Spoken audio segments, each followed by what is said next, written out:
a chair, the stories begin. Patrick and Randy are letting you in. From the desert lights where the big names are, it's big conversations, little bar.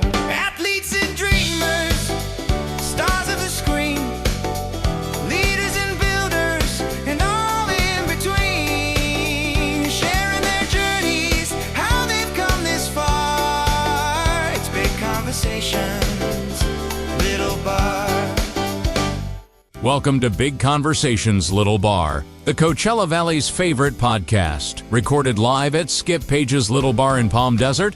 Get ready for another fascinating hour of meeting people who make the desert city such a spectacular place to be. Now, nestled in their corner booth perch, well lubricated and raring to chat, here's Patrick Evans and Randy Florence. Thank you, Howard Hoffman. Yes, indeed, we are back here at Skip Page's Little Bar, another edition of Big Conversations Little Bar, and I'm delighted to introduce my co-host, spiritual guru, the Robin to my Batman, the Tonto to my Kimosabi. You said delighted, but you leaned back and crossed your arms as you were saying it. You don't look delighted. I am delighted. What, you want me to hug you? What? I could use a hug Give me today. your hand. There you go. Oh, thank you. All right. Okay. All's good now. How you doing?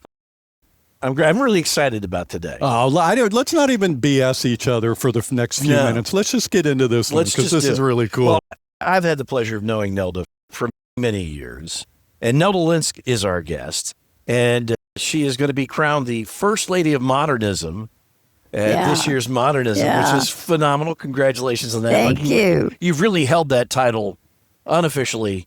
Without having the title, I held it. Yeah, It's true. right. It's true. There should be some retroactive back pay, right? There should. The city owes her so much money. I never get paid for this. Now, that's not right, It's is it? not right. It's not That's not right at I all. mean- And if anybody's listening to us, we'll start a campaign to get you paid. And I bet you could do that. Patrick probably could. Oh, yeah. Possibly the most popular man in the Coachella Valley. He is, not possibly.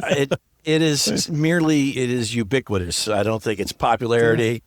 In fact, one of my favorite introductions, a gentleman got up and said, today as our MC, we have the beloved Patrick Evans. And if he's not beloved, he's certainly ubiquitous.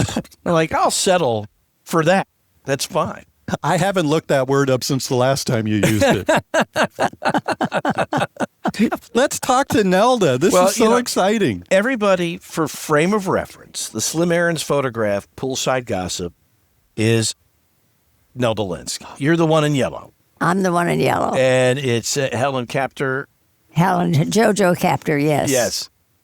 And so She was the one in the white mesh the white next to lace. you. White lace? And Yes. So I think virtually everybody listening will know that photograph. They've seen it. Slim Aarons took that picture. Let's start there. Tell us the story, because that was a party, but just you and friends, like just enjoying a party. It wasn't a staged. Actually, it was a little staged because Slim called me from New York.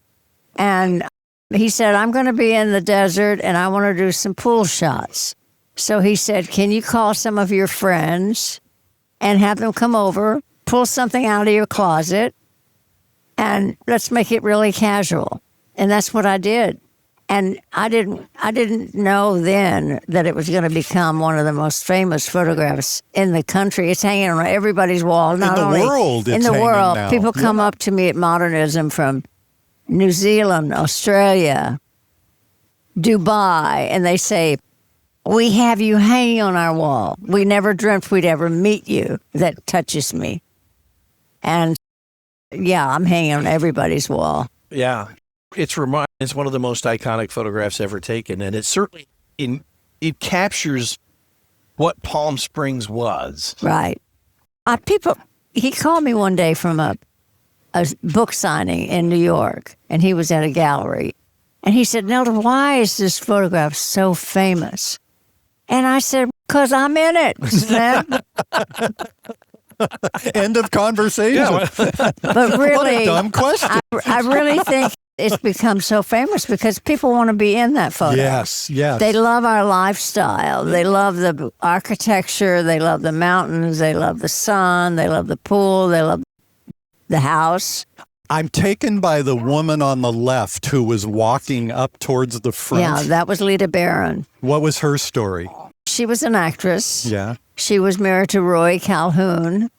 They were a Hollywood couple, good-looking couple. Oh, yeah. They did lots of ads together. One cigarette ad that they did that Gary had featured in one of the films that we did. But they were a fabulous couple. And were you friends? They would have been over at the house anyway, even if you weren't filming. Sure. And Slim we had a summer house in Bedford Village, New York, which was about 15 minutes from Greenwich. This is you and your husband, Joe. And Slim Aarons had a house down the road in Katona. So we knew him there. Not well, but we'd see him in restaurants and we'd see him in the markets. And so we knew him. And he knew me well enough to call me, and he knew we owned the Kaufmann House. So he loved the architecture and he loved the idea of it being in the background. And he made it very casual. It was all over like within an hour. Wow. And we went around. We can't even get this podcast set up in less than No, and he left. He arrived with a tripod and a camera. No hairdressers, no dressers, no makeup people. Just a tripod and a camera. And so after about an hour, we thought we were finished. So we were drinking champagne, having a little party, and he still flipped. That's why there's so many images. There's so many, and I did not realize that until I went to one of your presentations last year at Modernism Week, and they showed a lot of the photographs from that afternoon, and they're all candid. Just capturing images of you and your friends around the pool, just having a little. I know, and we didn't know he was taking our pictures. We didn't know, and we were just having the best time until after it was all over. We realized how many images there were that taken that day. And Grace Holmes, if you go into Grace Holmes, they have all of the photos on their computer. You can see all of them. Oh, that's phenomenal. If you want to, and they can order any of them.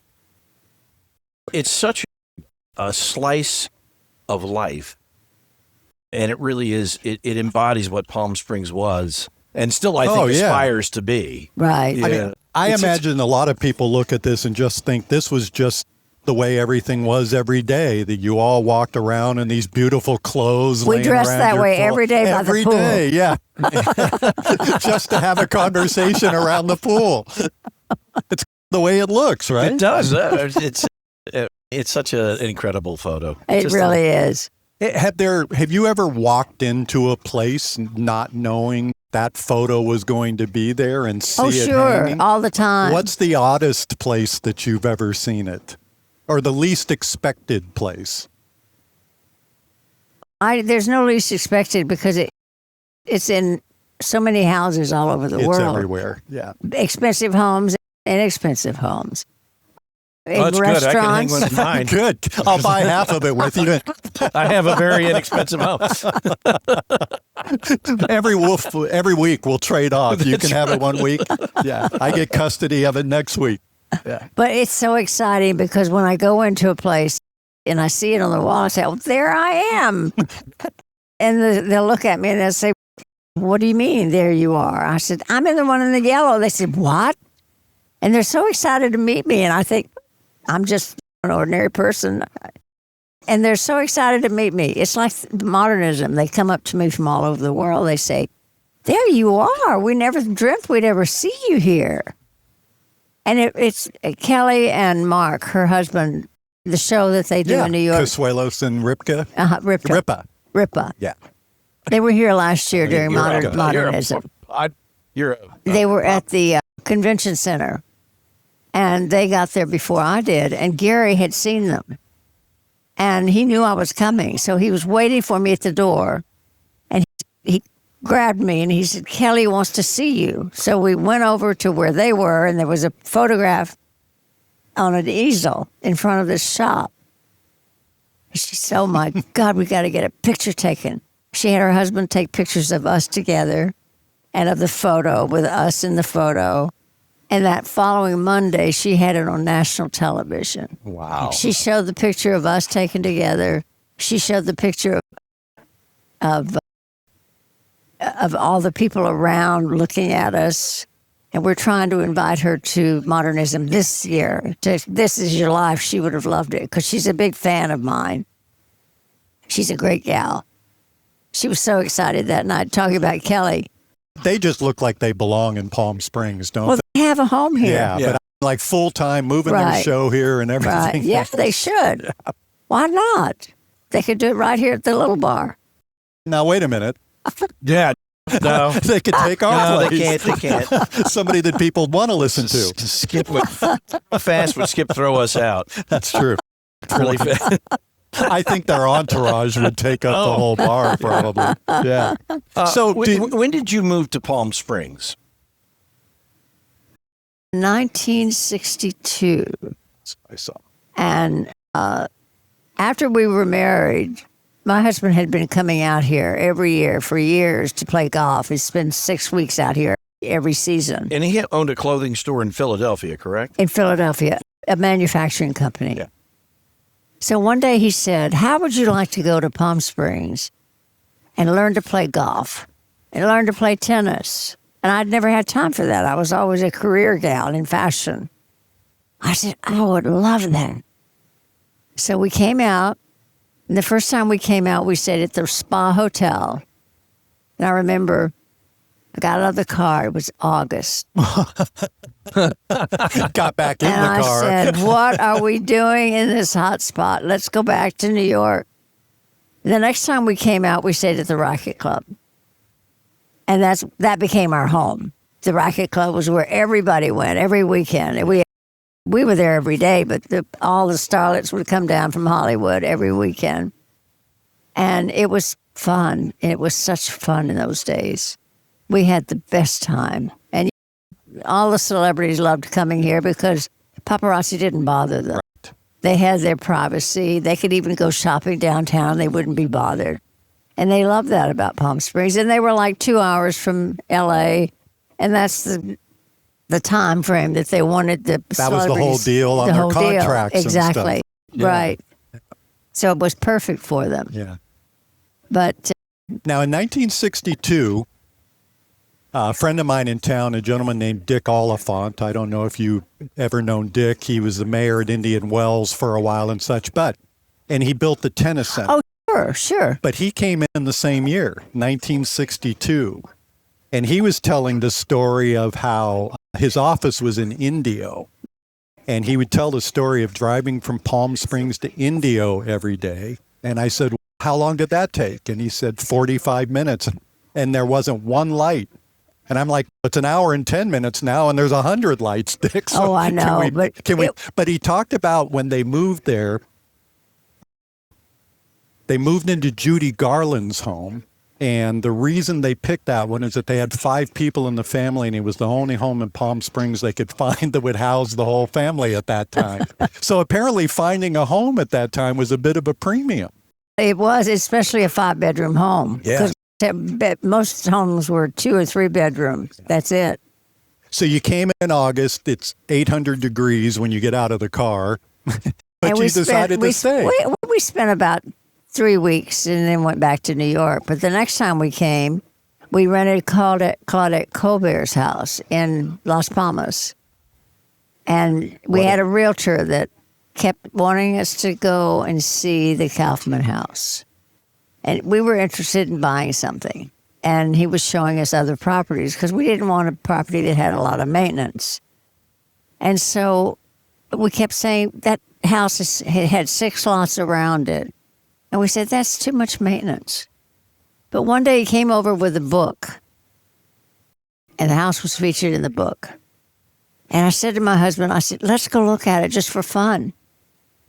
And we went over to look at it. We arrived at the front gate, and I saw all that stone on the wall going up to the front door and the loggia up above. And it hadn't been lived in for a long time because both the Kaufmanns had passed. We were dealing with the nephew. And so it was a mess. The pool was full of debris. The drapes were falling off the curtain rods. I said, Joe, this is our home. You could see behind all of that Yes. what it could be. Oh, yes. Yeah. I said, it had great bones. I said, this is our home. And we bought it. We made an offer the next day. We'd already made an offer on Claudette Colbert's house. So we could have ended up with 2 houses. God forbid. But she turned our offer down. And we made an offer on the Kaufmann House, and it was accepted. And after going to the Racquet Club every day, we were friendly with all the people that owned condominiums there. And Arthur had done most of the condominiums. Right. So we knew his work, and we liked it. We liked his work. And we hired him to do the house. And we met with him, and we decided on colors and fabrics and furniture, and let him do his work. So we went to Europe for 3 months. We came back. He was standing on the bar with a mop, mopping the ceiling. I'll never forget it. It was nighttime. We drove by the house. I said, Joe, there's someone in the house. Let's stop. Let's go in. It was Arthur. And he had just finished completing the decorating. And he did a magnificent job. And my husband needed an office, and I took over the closet. So he needed a closet for his clothes. So we hired William Cody, because Cody and Elrod had done a lot of work together, and they worked well together. And we loved Cody's work. Did he build the Cody House there in Palm Springs? Who? Bill Cody? Bill Cody? Oh, yeah. Okay. And so we hired him, and he built the office for my husband behind the master bedroom. And then what we did, we enclosed the area between the guest house and the main house and made that into, there was no place to sit and read a newspaper in that house. So we made that into a game room, a bar area, a music room, whatever you want to call it. We had a sunken bar, we had a lot of black and white McGuire furniture, and that's where we lived.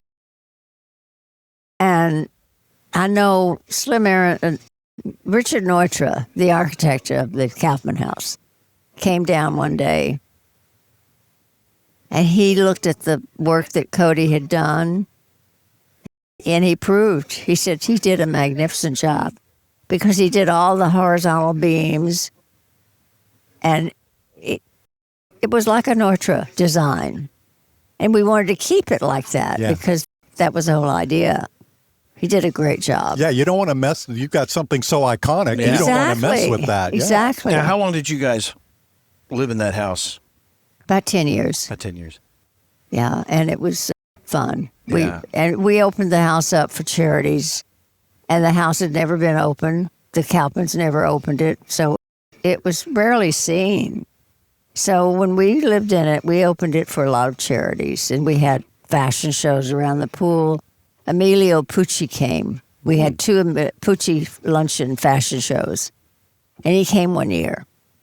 And that was one of the times when Slim Aarons, when Richard Neutra came to visit, he called one day and he said, I'm coming to the desert. I'm going to come over and visit with you. And we said, oh, okay.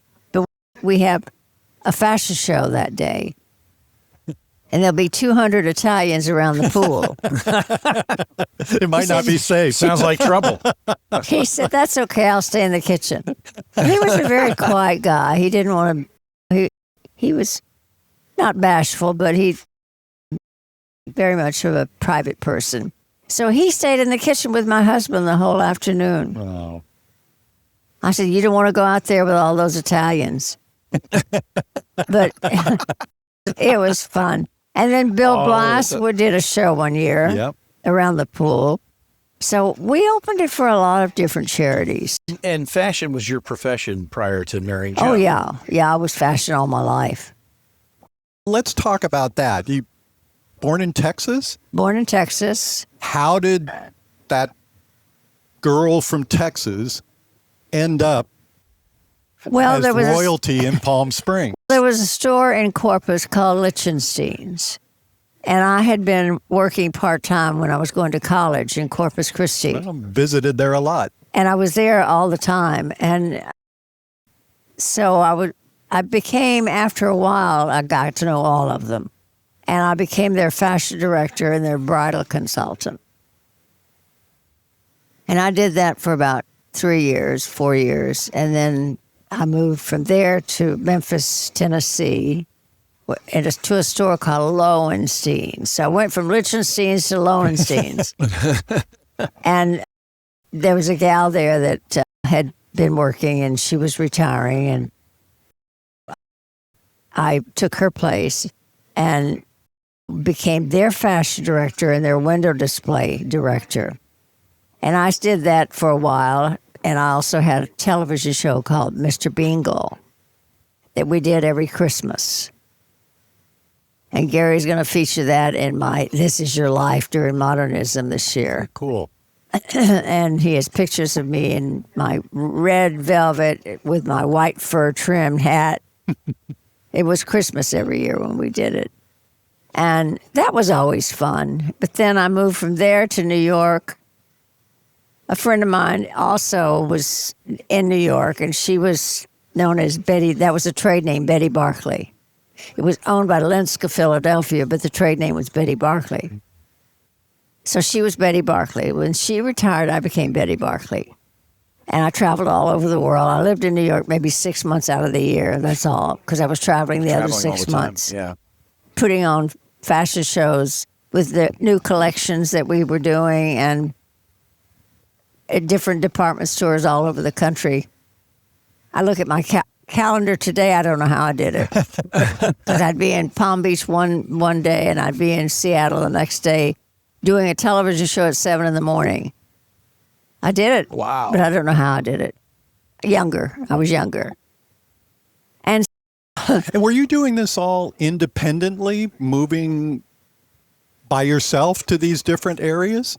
no, I was hired by Joe, my husband. Okay. And it was Linsk of Philadelphia that owned the company. Got it. And we had a showroom at 1407 Broadway in New York. But he wasn't your husband when he hired you. Yes, Yeah, oh, he was. it was. When did you guys tell me about you and meeting Joe? And I didn't have any interest in him in the beginning. He was a confirmed bachelor. I was a confirmed career gal. I did my thing. I traveled 6 months of the year, came back to New York, did my own thing in New York.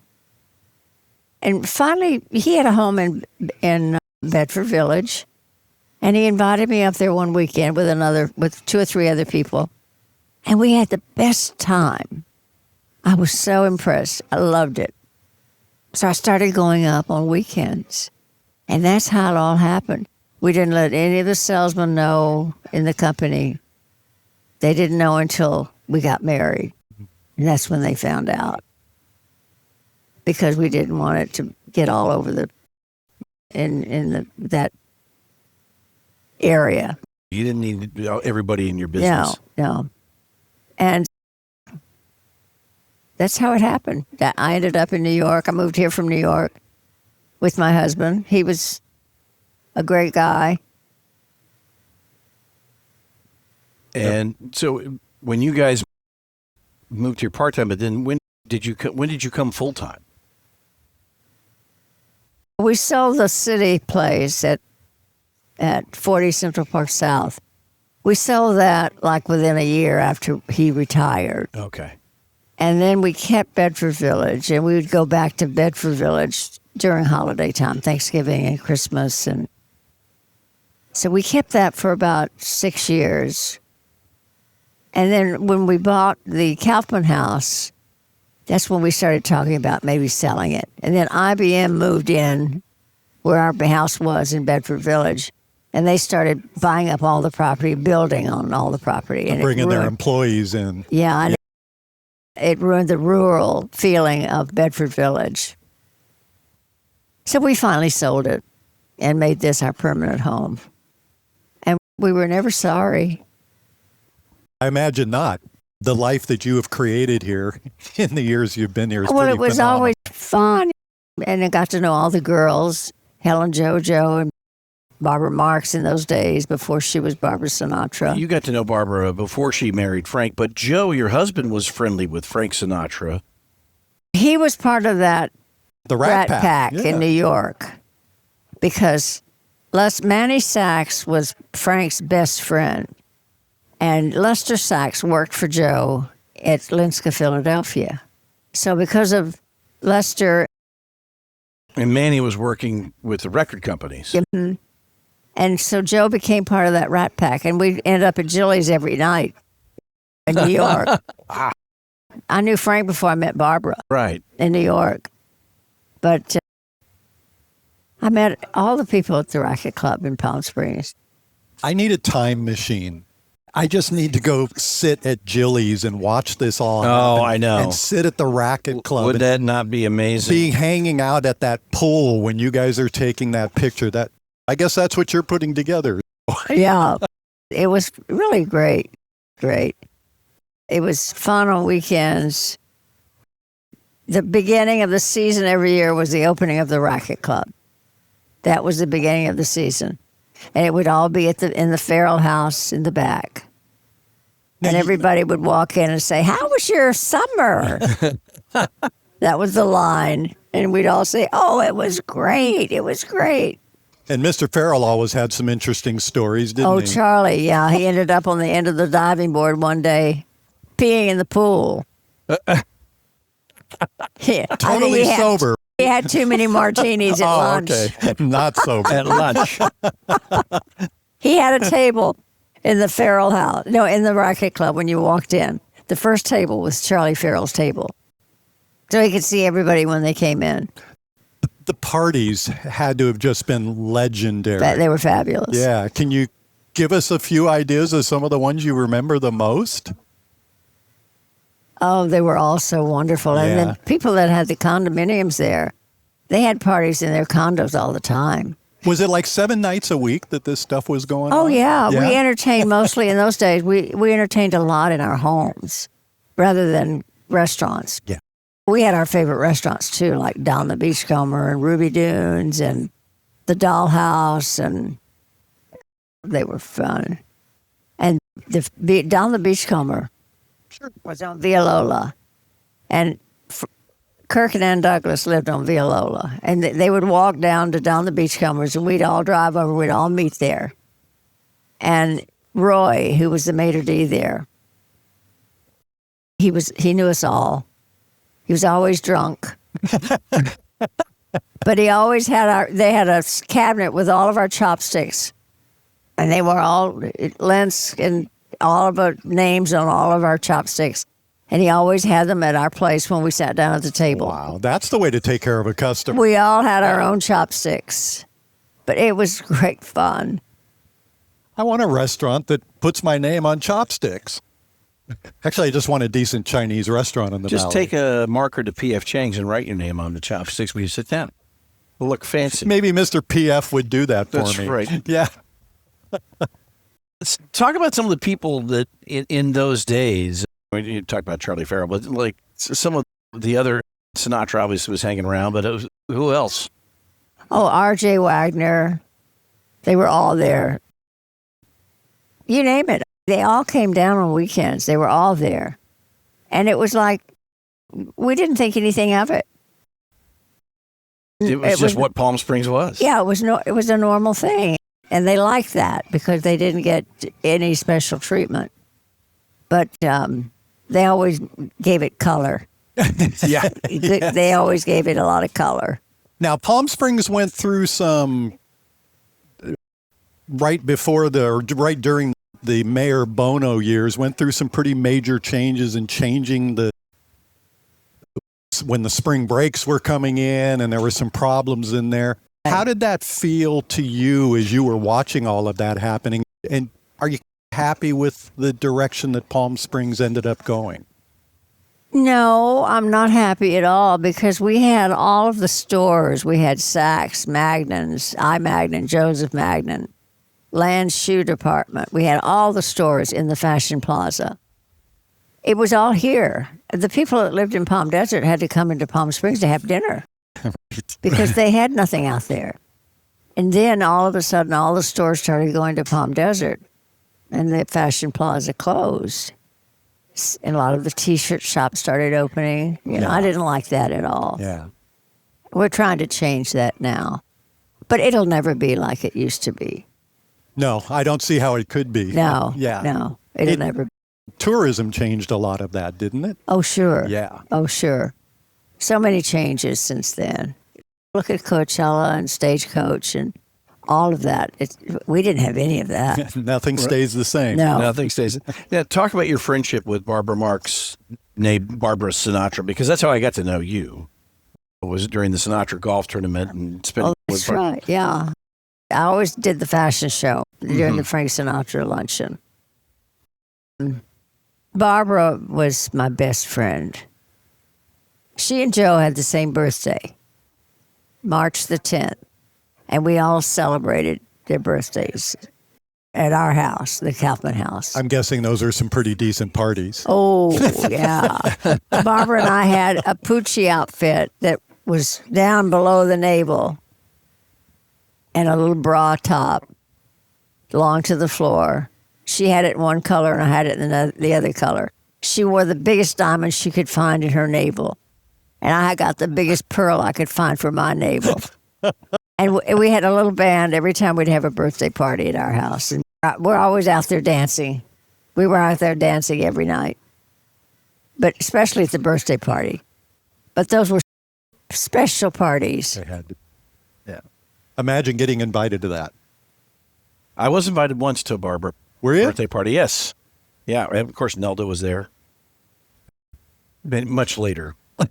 There were no, as far as I know, there were no pearls in anybody's navel. Well, we didn't have the figure later to wear things like that. One year I went. Not every guest was required to put something in their navel. I think everybody should have. It's a naval party. No, the party I went to, I remember, and it was Rita Vale, and Rita Vale called me and she said, "Patty, what are you doing on Thursday?" I said, "Nothing." It was Barbara's birthday, and it's just going to be small. It's going to be Nelda and a few other people. And I said, "Great." So I came over, and everybody else was already there. And Was this at our house? it was at Barbara's house. Okay. Yeah. The one. Morningside. Oh, Morningside. Okay. Yeah, I can't remember. Yeah. And I walked in, and it was the greatest compliment I ever got. Barbara looked up, and she said, "The last WAP is finally here. Look at me." I made it. You're the last. I was the last WAP. I want you to remember that, sir. That's a fantastic story. Oh, she was funny. She was so funny. She really but tell was. me, I've heard this story, but other people need to hear this story. You guys used to go around Tamarisk playing golf, and you jump in everybody's pool. In the summer. In the There summer. Nobody when there was around. Yeah. And all the houses closed up, and it was hot, and we didn't have very much on because there was nobody around. Didn't matter what we wore. We jump in everybody's pool all around the golf course. I love that story. It was so much fun. Just the two of you, half naked, and just playing golf and jumping in pools. There's people whose pools have been jumped into by Nelda and Barbara, and they don't even know. They have no idea. They have no idea. Or they'd put a plaque up. Yeah. And our golf game was such that if we hit a ball out of bounds, we just drop another ball and hit another ball. That was the way we played golf. Back then, it was a lot more limited as to where you could go play golf. We didn't have 140 golf courses. No, we had in the valley. Thunderbird, we had Tamarisk, we had O'Donnell, of course, but we always played Tamarisk. And they were more than just golf courses. Oh, This yeah. is where people went. Oh, sure, Yeah. sure. How did you get to first know Barbara? How did I get to know her? Yeah. We started modeling together Okay. at the Racquet Club. And she was still Barbara Marx at the time. Barbara Marx, yeah. And then we started. So she was living at Tamarisk then. Yeah, with- they had a house right across the street from Frank. With Chico. She was with Zeppo. and they were right across the fairway from Frank. Yeah. And she said one day, I'm going to build a tunnel to Frank's house. I'm going to build a tunnel to his house. And then she started going over and having dinner with Frank, with Zeppo, and a romance started forming, and that was it. Was it pretty obvious that it was happening? Was it public? No, not really. No. No. But it was happening, and when it happened very quickly. That she got a divorce very fast from Zeppo. Zeppo wasn't a nice guy. No. No, he wasn't nice. He didn't like any of her friends. He didn't want any of her friends around. He didn't want her entertaining at all. You just want her staying home and waiting for him? Right. Yeah. So Well, that was not Barbara, That was was it? not Barbara. No. Barbara liked to entertain. and she didn't like it at all. She wanted her friends around. And she loved entertaining, and she was a great hostess. One of the best. Look what her name has meant to this valley. Yeah. You were one of the, you were sitting on the board as a founder of the Barbara Sinatra Children's. I was there when the shovel was put in the ground. That's right. I remember when we were going around raising money. And I remember I had just sold a house. I was in real estate by that time. And I just sold a house to Don Knudsen, a client of mine from Minneapolis. Big, expensive home. And I said, let's go to Don Knudsen's. He'll give us money. So we called Don. And of course, when he said, I said, Barbara and I want to come over and talk to you. Of course. When? When? So we walked in, we sat down, and we showed him the plans of the house, of the children's center. And we were having a gala to raise money coming up about a month later. And finally he said, now what do you want me to do? You want me to buy a table or buy a room? We knew he was going to buy a table. Yeah. So we said, oh, a room. A room. Yeah. $1 million room. He said, okay. And he ended up buying a table and a room. And so Barbara went home and started telling Frank the story. And she was so excited about Don buying the first room. He said, I'll buy the second room for $1 million. And that we were on a roll. And we started making money for the Children's Center. Can you imagine when there was a time when there were probably like 3 galas taking place in this town instead of 800 of them? I think there was always more than 3. Though. Oh, were there? Yeah. Yeah, but think about the folks back then who showed up for these things. That was just every name in the valley was there. Remember that Italian restaurant on 111? It was set back off the street. And you parked your car inside and you walked in. What was the name of that place? It was always dark. Sorrentino's? Was that it? No, wait, it was in Rancho Mirage. Uh-huh. Al- Alberto's. I remember one night we met the Annenbergs there. And we went into their private room.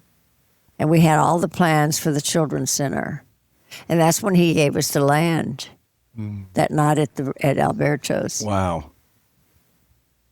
And we had a flashlight. We were showing One him. night at Alberto's. Yeah. So how much property do you need? Here you go.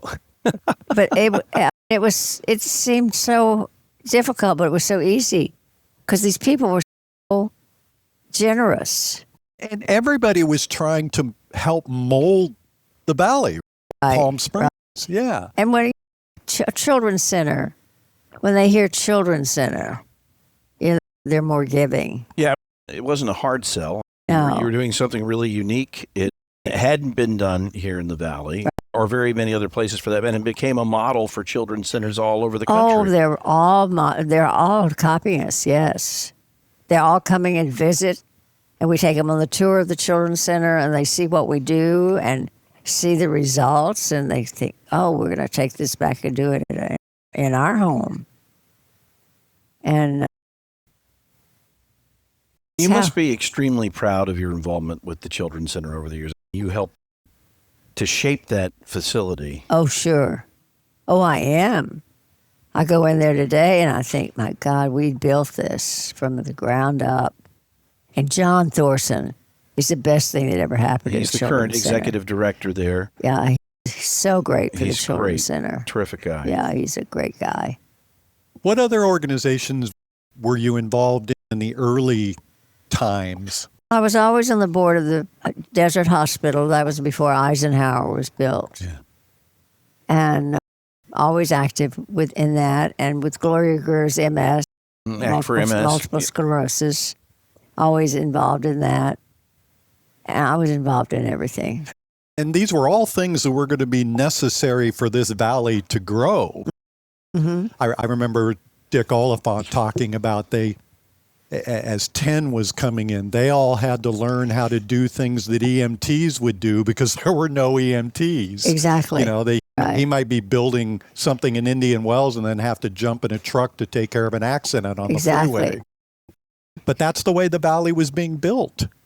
And I don't remember, but my husband remembers the days when we didn't have the freeway. You had dirt roads coming in from L.A. Yeah. And that's how they used to come in from L.A. on that dirt road. Yeah, Dick would talk about 111 all the way to L.A. Yeah. He would talk about getting stuck in a sand drift on Country Club back in 1962. Uh-huh. You still can. That's a good point. When we get to this gusty winds. It's just Gene Autry now. That's right. And I remember when we used to have those floods, those rainstorms, and it would flood the washes, and we couldn't get home. We would be at like El Dorado or Thunderbird, yeah. and there's a dip in the road. We had to take a helicopter one night to get across the wash to get to our car. Whose helicopter was it? I can't remember. But they should have put up a zip it line. appeared out of the blue. Well, there's only a handful of people that could have a helicopter. Didn't Desi and Lucy, Desi built a bridge at Thunderbird for his use so he could take his golf cart back and forth. Right. Yeah. Yeah. That's another wash that always flooded. Yeah. And he got tired of, and he also didn't want to have to drive because he liked to have a cocktail. And Frank Stop Sinatra, everybody. that Frank Sinatra right there at the off of 111, that was always closed. That was always flooded when we had rains. Oh, heavy yeah. rains. That was still true, and just up until a few years ago when they finally did a better job of fixing that. Exactly, but they still haven't finished it. No. And they still haven't built any of those bridges they keep talking about building. They need to build those bridges.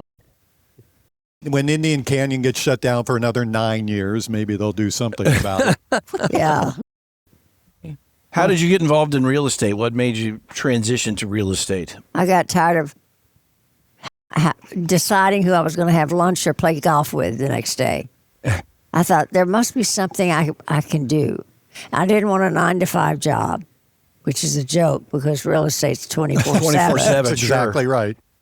So I said, I'll do real estate. I'll be out with the public and I'll get to know people and I'll do it on my terms. And that's how I got into real estate. And it was the best thing I ever did. You knew everybody in town. I know. And most of my work was referrals. Yeah. You knew everybody in town and everybody who came to town. Well, and I listed some of the top properties, the Gerald Ford house and the Annenberg property and the Firestone property and Those are pretty good the listings. Frank Sinatra compound on Frank Sinatra Drive. I sold that when they moved back to L.A. And I had great properties. I had wonderful properties. It was fun. I would have just put a picture of Poolside on the back of my card and just handed that out to everybody. Without any other information. How long did you stay active in selling real estate in town? I'm still active. I'm not completely retired. She can sell your house, Randy. Yeah? I'm not as active as I was.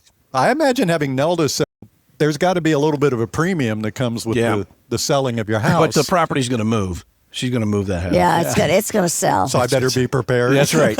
You better be packed when you put that sign up front. I think we should all get in the back, take a nice picture. You can wear the same yellow outfit you were wearing back then. I wear yellow all the time because of that yellow I was wearing that day. do. I Everything bet you that comes do. in, they call me at the stores and say, we got a yellow outfit in. And I go in and I buy it.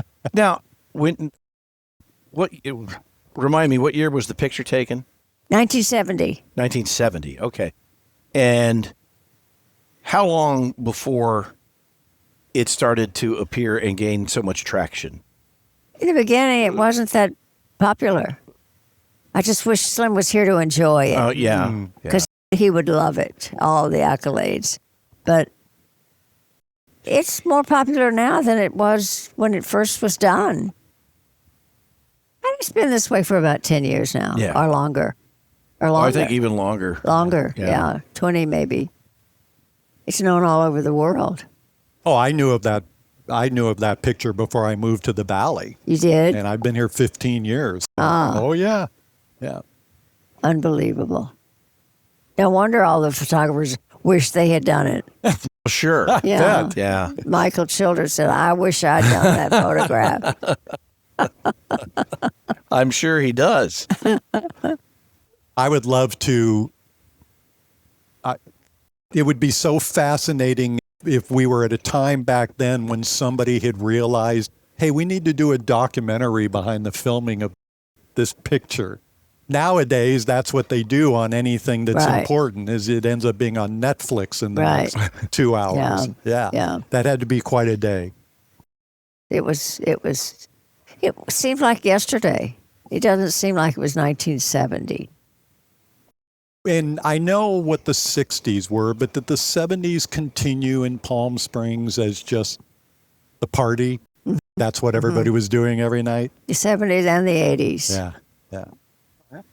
And then you moved into town and it started up all over again. That's right. I got the parties going again. That's You got it started again, Patrick. Good job. Wish that were true. I've been to a few of those. When you guys, you obviously have a very good recollection of that photo shoot and the party that they. Tell me about some of the other ones. You did so many things at your home for local charities and organizations. We always did a big party during the Bob Hope Classic. And we'd always park a golf cart out in the front with two dummies dressed in golf outfits in the front of the house. And we had all the golfers and their wives, and we had a long table outside the living room sliding door, and it was a buffet. And tables all around the pool. And it was fun. People loved it. We had a great time. Oh, yeah. It's such a perfect house for a party. Oh, it is. It is. Is that what you miss most about it, is the entertaining and the Oh, yeah. getting everybody over? And that loggia upstairs, that had a fireplace that it was an extension of the fireplace in the living room. And we had that going all the time. Oh, and nice. we were up there. We had breakfast, lunch, and dinner up there. It had a dumbwaiter going down to the butler's pantry. That if we forgot a lemon, we'd call down and say, send a lemon up. They'd put a lemon on the dumbwaiter, pull the ropes, and send it up to us. My kids, my nieces and nephews used to come out, and they used to get on that dumbwaiter and go up and down. And I remember one year they're sitting up there throwing rocks into the pool. Oh, my God. Our pool man didn't like that at all. No. Well, These are some of the stories we hadn't heard about At- the Kaufmann House. At my vast estate in Cathedral City, I'm considered the dumbwaiter. Oh, we forgot a lemon. Go get it. Only when you're serving. Now, all of a sudden, this photograph is enormous and it's iconic, and modernism comes along. Tell me how they recruited you into modernism, and it's going to culminate with they're not only rededicating your star, but adding a new etching onto it as the First Lady of Modernism. I know. I can't believe they're doing that. It's the first time they've ever done it. Yeah. And they say that when I had the first dedication of my star, it broke all records in attendance. I didn't know that until I read it one day. And I'm sure this year it'll be the same. So I hope it'll be crowded. I hope a lot of people will come. It'll be exciting. As soon as they hear this podcast, I think you're going to have to. Exactly. They're probably going to start camping out around the star. I think it's February 12th, isn't it? It's 11 o'clock in the morning. February 12th, rededication. And I'm right in front of Chico's, right down from Sonny Bono's statue. And Harold Massner's right there. So that's so exciting. And they're actually adding First Lady of Modernism. First Lady of Modernism. Isn't that great? That's really cool. And you get quite busy. You do the last couple of years. You do presentations talking about Slim and his photography and that picture. And I keep saying to Gary, aren't they tired of hearing those stories? And he says, No. there's a new group every year. Yeah. And besides that, they want another hour of listening to your stories. That's the key. An hour is not long enough. They want another hour. And I said, no, they're not tired of hearing your stories. I think it's important, too, that they want to hear them from the people that were there. They're Right. not looking for a tour guide. Right. These were things that happened to you. It's not some third party telling Right. these incredible stories. Right. And it is harder and harder to find folks who were in the room with Frank and that sort of thing. Yeah, these stories don't have to be built up. No. These are the stories. Yeah, of the building of this city. Right. Awesome. Right. Now, what was it like just hanging out with Frank and Barbara? Because you did that a lot. Oh, yeah. We went to their house a lot for dinner parties. It was always very special. Was it ever just the four of you? Oh, sure. Yeah. Sure. We'd go, Frank had a table at Ruby Dunes down at the end. And he had a red phone in the corner above him, right behind him. He could call the White House during dinner if he wanted to.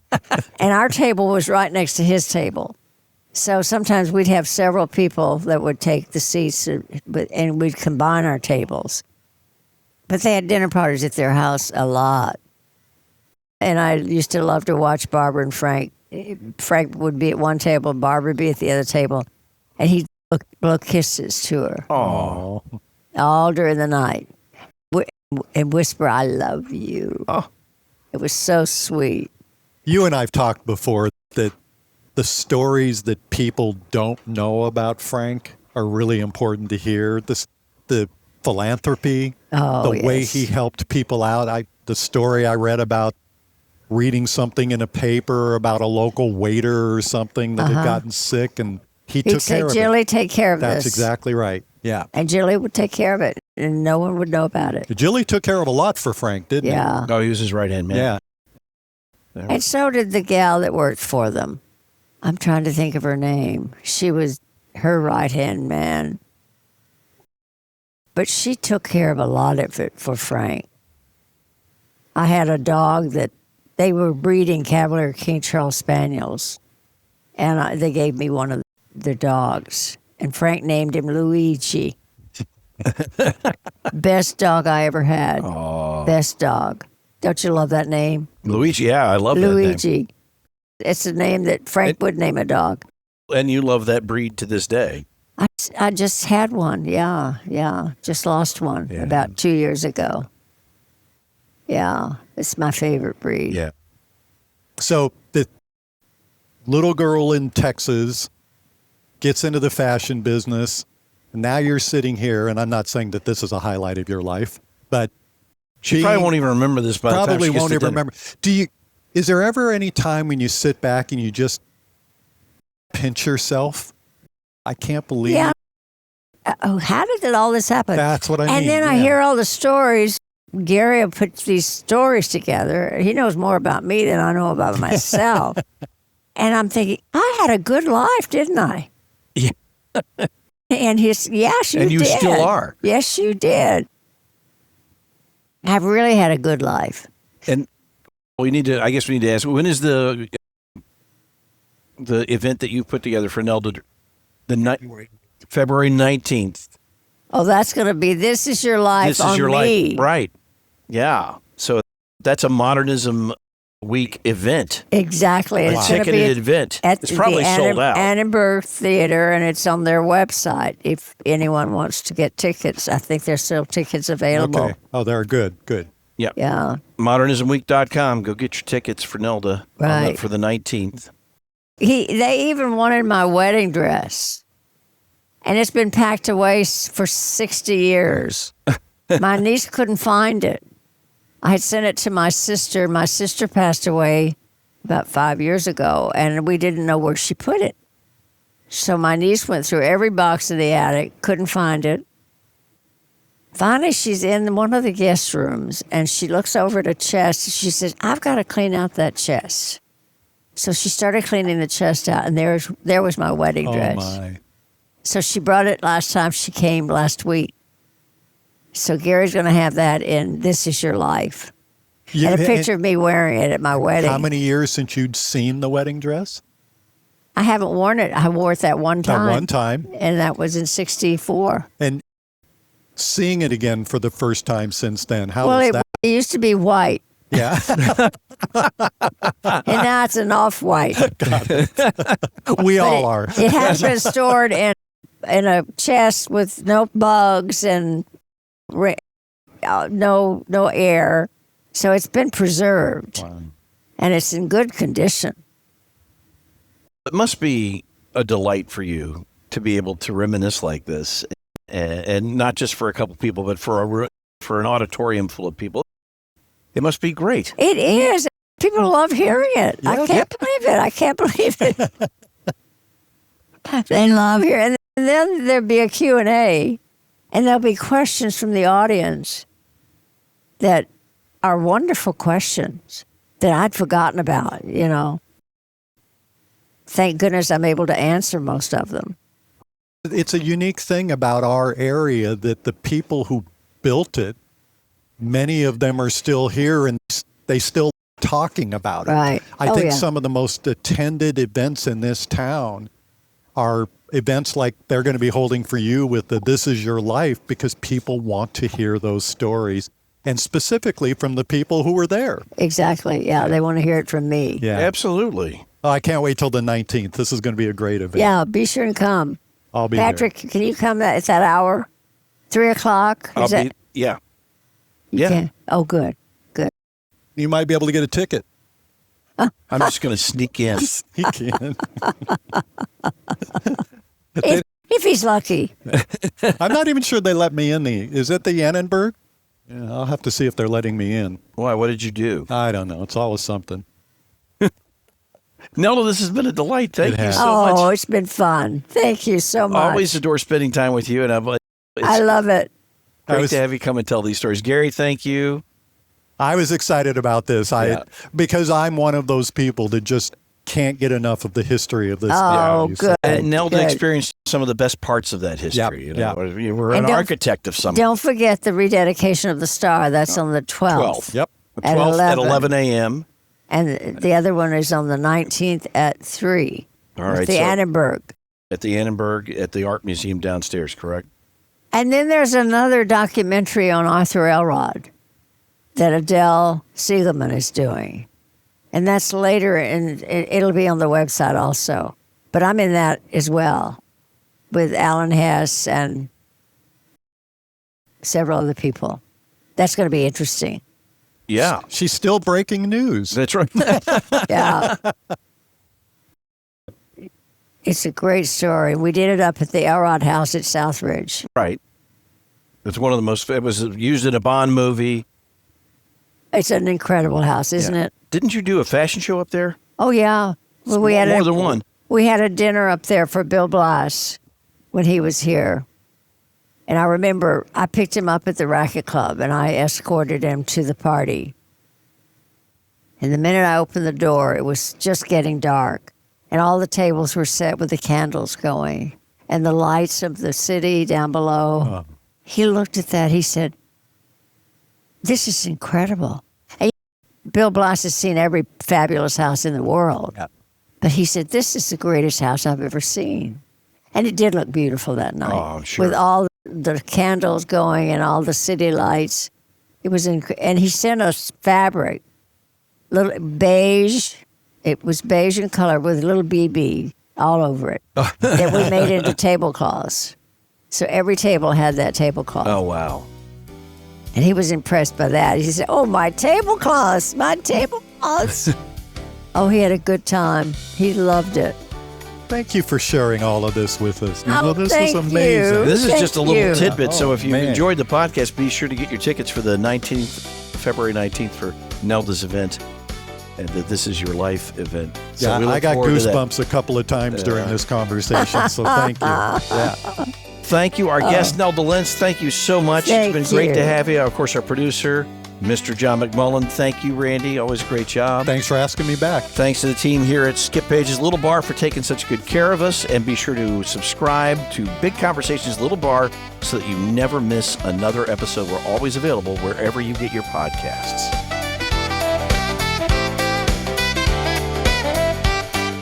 Big Conversations, Little Bar is a production of the Mutual Broadcasting System. This podcast is available in audio and video format. Visit our website at www.bigconversationslittle.bar.com. New episodes are released every Monday.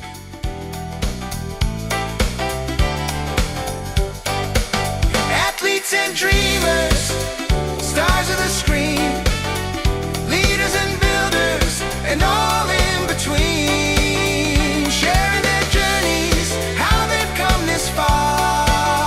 It's Big Conversations, Little Bar, at Big Conversations, Little